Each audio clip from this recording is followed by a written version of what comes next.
এই আইনে তো এটা নাই যে ফেসবুকে লিখলে মানহানি বোধ করলে আপনি ধরে নিয়ে যেতে পারবেন। কোনো আইন নাই কিন্তু।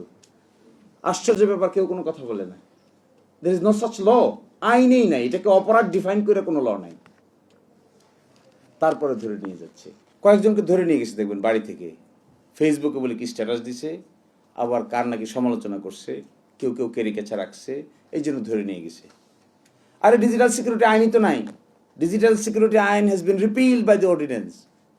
যে আইনে আইন নাই, এই রিপিল করা আইনটা আবার অর্ডিন্যান্স আকারে 98 অর্ডিন্যান্সের ভিতরে এটা ওনারা পাশও করেছেন। আবার লোকের রাতে ধরতেছেন। আইন কোথায়? কেমন ব্যাককলের দল! এটা তো আইন নাই, তো আইন তো রিপিল হয়ে গেছে। আগে যে মানহানির আইন ছিল সেকশন 25, 26, 28, 29, 31, যার অধীনে ডিজিটাল সিকিউরিটির কারণে আগে আমরা ফেসবুক এই কিছু লিখতে পারতাম না, বলতে পারতাম না। এই আইনকে সরকার আসার পরে একটা অর্ডিন্যান্স বলে ওই সবগুলোকে বাতিল করে দিছে। বাতিল করে সাইবার সিকিউরিটি অধ্যাদেশ নামে একটা অধ্যাদেশ করেছে।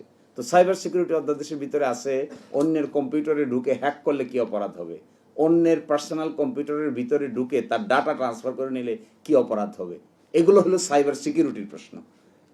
এই আইনে তো এটা নাই যে ফেসবুকে লিখলে মানহানি বোধ করলে আপনি ধরে নিয়ে যেতে পারবেন। কোনো আইন নাই কিন্তু।